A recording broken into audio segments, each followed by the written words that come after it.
Question number 70 अभिकथन सामाजिक व्यावसायिक रुचि वाले लोग सीखने या बढ़ने में मदद के लिए दूसरे के साथ काम करना पसंद करते हैं। कारण आर वे अक्सर एकांत कार्य वातावरण की ओर आकर्षित होते हैं।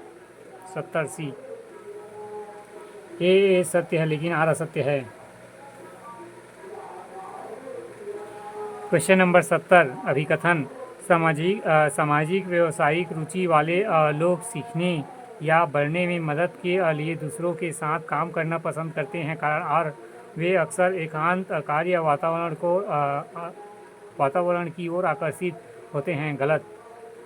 ए आंसर है ए सत्य है लेकिन आर असत्य है। क्वेश्चन नंबर 71 निम्नलिखित अभिकथन एस और तर्क आर के लिए सही विकल्प चुनिए। अभिकथन सीखने की अनुक्रिया करने के बाद बालक को पुनर्बल प्राप्त होता है। कारण आर पुनर्बल का सीखने पर संतोषजनक प्रभाव पड़ता है। 71 ए एस और आर दोनों सही हैं। आर ए एस का सही स्पष्टीकरण है। क्वेश्चन नंबर 71 अभिकथन सीखने की अनुक्रिया करने के बाद बालक को पुनर्बल प्राप्त होता है। कारण आर पुनर्बल का सीखने पर संतोषजनक प्रभाव पड़ता है। क्वेश्चन नंबर 72 इसमें तो गायब है। क्वेश्चन नंबर 73 व्यावसायिक रुचियों का निर्धारण करते समय पिछले अनुभवों पर विचार करना क्यों महत्वपूर्ण है। 73B यह व्यक्तिगत मूल्यों और कौशल एवं वरीयताओं का स्पष्ट संकेत प्रदान करता है।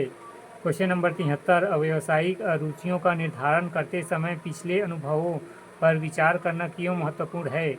आंसर है यह व्यक्तिगत मूल्यों कौशल और वरीयताओं का स्पष्ट संकेत प्रदान करता है। क्वेश्चन नंबर 74 जॉन हैलैंड का सिद्धांत क्या है। 74B कामकाजी लोगों को यह 6 व्यक्तित्व होते हैं जो 6 कार्य वातावरण में मिले जाते हैं।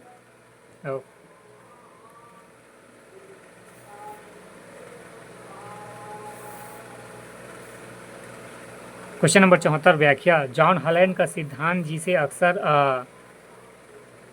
राइसिस मॉडल के रूप में जाना जाता है एक कैरियर सिद्धांत है जो 6 व्यक्तियों प्रकार में वर्गीकृत करता है। यथार्थवादी खोजी कलात्मक सामाजिक उद्यमी और पारंपरिक। यह सिद्धांत सुझाव देता है कि लोग उन नौकरियों और कार्य वातावरण में सबसे अधिक संतुष्ट होते हैं जो उन्हें व्यक्तित्व प्रकार के अनुरूप होते हैं। क्वेश्चन नंबर 74 जॉन हैलैंड का सिद्धांत क्या था। कामकाजी लोगों के 6 व्यक्तित्व होते हैं जो 6 कार्य वातावरण में मिल जाते हैं। क्वेश्चन नंबर 74 व्याख्या जॉन हैलैंड का सिद्धांत जिसे अक्सर रईस मॉडल के रूप में जाना जाता है यह एक कैरियर सिद्धांत है जो व्यक्तियों को 6 व्यक्तित्व प्रकार में वर्गीकृत करता है। यथार्थवादी खोजी कलात्मक सामाजिक एवं उद्यमी और पारंपरिक। यह सिद्धांत सुझाव देता है कि लोग उन नौकरियों और कार्य वातावरण में सबसे अधिक संतुष्ट होते हैं जो उनमें व्यक्तित्व प्रकार के अनुरूप होते हैं।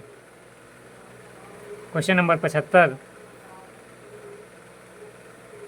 नीचे दिए गए कार्यों को उनके उपयुक्त क्रम में व्यवस्थित कीजिए जो व्यावसायिक रुचियों की पहचान और विकास के लिए सबसे उपयुक्त है।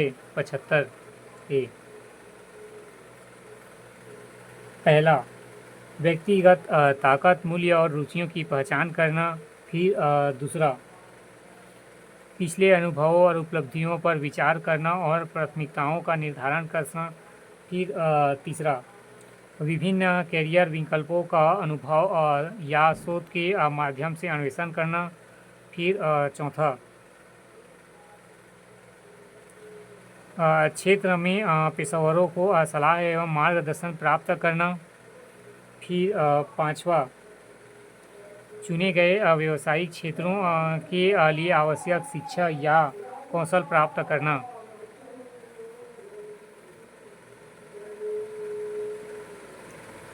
क्वेश्चन नंबर 75 नीचे दिए गए कार्यों को उस उपयुक्त क्रम में व्यवस्थित कीजिए जो व्यावसायिक रुचियों की पहचान और विकास के लिए सबसे उपयुक्त है। पहला, व्यक्तिगत ताकत, मूल्य और रुचियों की पहचान करना। दूसरा, पिछले अनुभवों और उपलब्धियों पर विचार करना।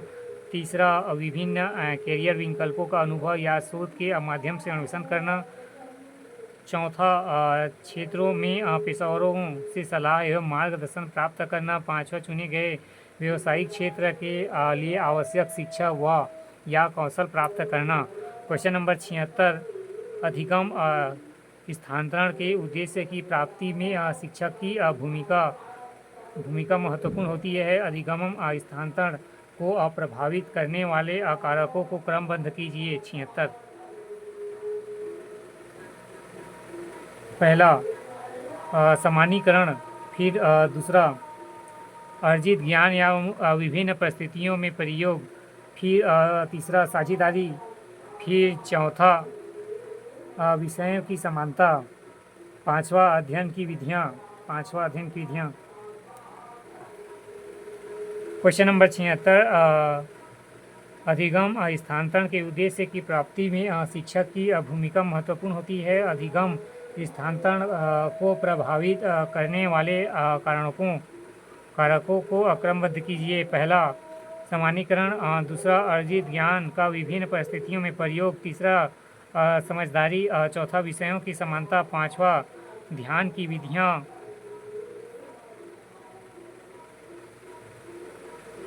अध्ययन की विधियाँ।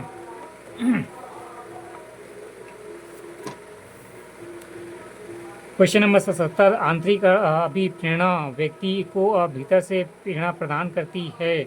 आंतरिक अभिप्रेरणा में कौन सा संबंध नहीं है? 77, प्रशंसा। क्वेश्चन नंबर 77, आंतरिक अभिप्रेरणा व्यक्ति को भीतर से प्रेरणा प्रदान करती है। आंतरिक अभिप्रेरणा में कौन संबंध नहीं है? प्रशंसा। क्वेश्चन नंबर 78, निम्नलिखित में से कौन सा अधिगम के सबसे प्रभावी कारक है? 78, बी, अभिप्रेरणा। फिर अभिक्षमता और भौतिक सुविधाएं। क्वेश्चन नंबर 78, निम्नलिखित में से कौन अधिगम के सबसे प्रभावी कारक है? अभिप्रेरणा, अभिक्षमता और भौतिक सुविधाएं। क्वेश्चन नंबर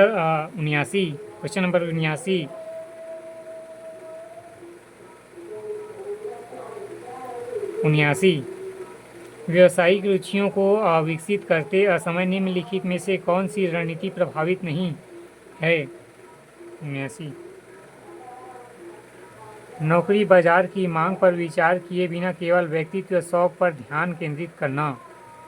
क्वेश्चन नंबर 79, व्यावसायिक रुचियों को विकसित करते समय निम्नलिखित में से कौन सी रणनीति प्रभावित नहीं होती है?